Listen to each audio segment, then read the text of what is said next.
Reporters TV ન્યૂઝમાં આપનું સ્વાગત છે। અંકલેશ્વર જીઆરડીસીમાં આવેલ ડેટોક્સ ઇન્ડિયા કંપનીમાં બ્લાસ્ટનો મામલો।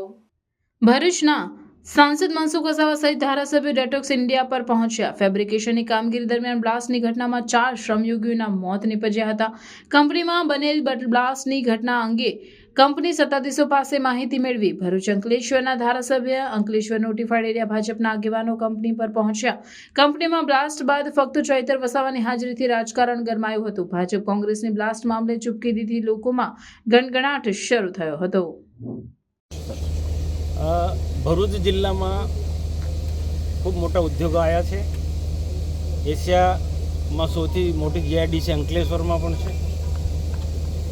આ ડેટોક્સ કંપનીમાં જે થોડા દિવસ પહેલાં જે ઘટના ઘટી, જે બ્લાસ્ટ છે, એમાં 4 લોકોના જે મૃત્યુ થયા છે, એના માટે અમે પણ ખૂબ જ દુઃખની લાગણી અનુભવી છે।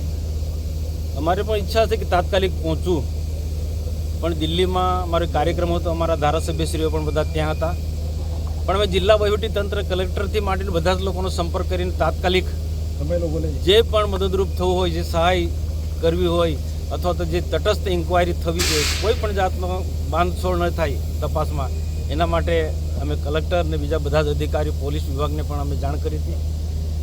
દુઃખની ખૂબ જ લાગણી અમને પણ છે। એક પરિવાર, જે 4 પરિવાર છે, એમના પર જે દુઃખ આવી પડ્યું છે એ ખરેખર અસહનીય છે। છતાં પણ સરકાર અને અમે જે લોકો આ વિસ્તારના આગેવાનો, ધારાસભ્યશ્રીઓ, બીજા ચૂંટાયેલા પ્રતિનિધિ આ વિસ્તારના આગેવાનો સતત આ બધા જ જે ભોગ બનેલા પરિવારના સંપર્કમાં છે।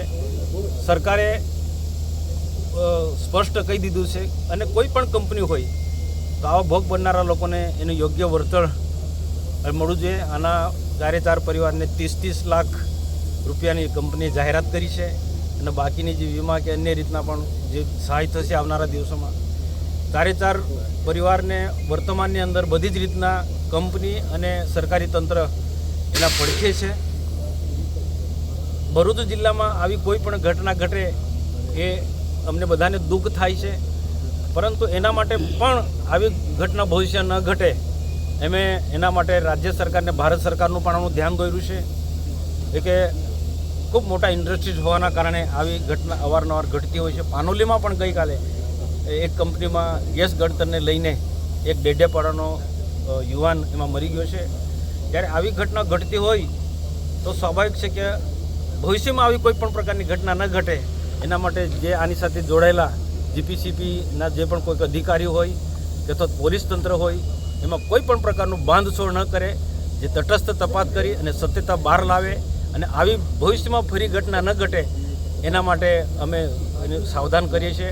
અને કેટલાક લોકો અહીંયા રાજકીય મુદ્દો બનાવવાના પ્રયાસ કરે છે, તો મહેરબાની કરીને આવી ઘટના ઘટતી હોય છે એમાં રાજકીય મુદ્દો કોઈ ના બનાવે।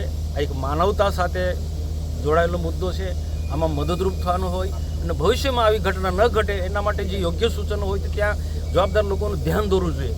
આ ઇન્ડસ્ટ્રીઝ આ વિસ્તારની અંદર ચાલવી એ પણ તેટલું જરૂરી છે। હજારો લોકોને રોજગારી મળી રહે છે, છતાં પણ કોઈ પણ ઇન્ડસ્ટ્રી તરફથી ક્યાંક ને ક્યાંક બેદરકારી રહેતી હોય તો એ બેદરકારી દૂર કરવાની વહીવટીતંત્રની જવાબદારી છે, સરકારની અમારી જવાબદારી છે। અને અમે બિલકુલ વિશ્વાસ સાથે કહીએ છીએ કે આવું કોઈ પણ પ્રકારની ક્ષતિ હશે કે કોઈ નાની મોટી બેદરકારી દાખવનારા ઇન્ડસ્ટ્રીની સામે કે કોઈ પણ એકમની સામે આવનારા દિવસોમાં તટસ્થ તપાસ થશે ને એની સામે કાયદેસરની કાર્યવાહી થશે।